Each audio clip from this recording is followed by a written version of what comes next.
Accusations of police brutality have led to protests and even riots in cities across the country recently, as those who are sworn to protect and serve struggle to protect their reputation while serving the public. You may not realize what split-second decisions an officer must make when he or she is faced with danger, or more accurately, how they are trained to deal with those situations. WYMT's Tanner Hesterberg went looking for answers, and it led him to the Kentucky Department of Criminal Justice Training.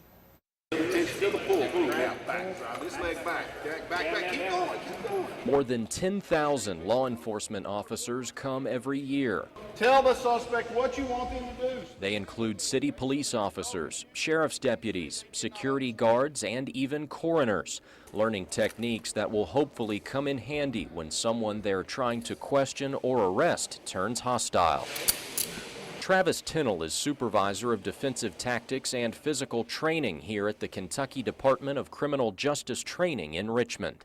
We talk about how it's important that what they do is reasonable in the eyes of the community. So the totality of the circumstances, when somebody looks at that situation through the eyes of the police officer and they see it based upon what he knew at that particular time, he or she knew at that particular time, that what they did was reasonable. Something that is often easier said than done, especially when officers are trying to determine in an instant whether to use force. We try to use, our presence and our communication skills to control the event and to mitigate any kind of use of force instance at all. But if the suspect just doesn't want to go along with that, then force will be used. Tom Serlinski is a staff attorney at the department. He points to a 1989 Supreme Court case which established 3 factors for balancing an individual's rights against an officer's: the severity of the crime at issue, whether the suspect poses an immediate threat to the safety of the officers or others, and whether he is actively resisting arrest or attempting to evade arrest by flight. Courts have even recognized that these situations involve very rapidly changing circumstances. They're very tense, and the officers are required to make split-second decisions on, one, if force is to be used, and then the level of force that they're going to use, and then actually the technique that they're going to use. This is the Kentucky Law Enforcement Memorial. Inscribed on these tablets are the names of 525 law enforcement officers in Kentucky killed in the line of duty, names going all the way back to the 1800s. Department officials say the main reason they train so extensively here is to prevent more names from being added to this list.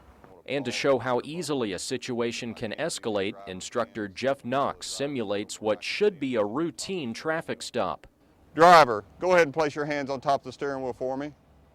Thank you. I have a compliance, I can see his hands. I'm Officer Knox with the Model City Police Department. The reason I stopped you this morning, you ran a stop sign at South Broadway and Outer Loop.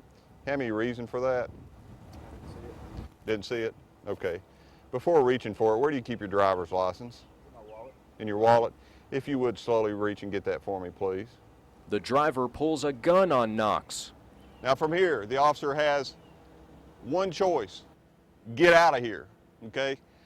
If an officer thinks that he's going to outdraw the suspect, he's already behind, because he knows what he's going to do. He's going to assault the police officer. So if I take time to try to draw, I'm giving him more time on target to shoot me.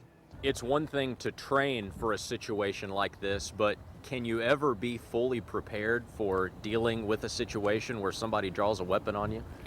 Well, I think what you do in training is what you're going to do in real life.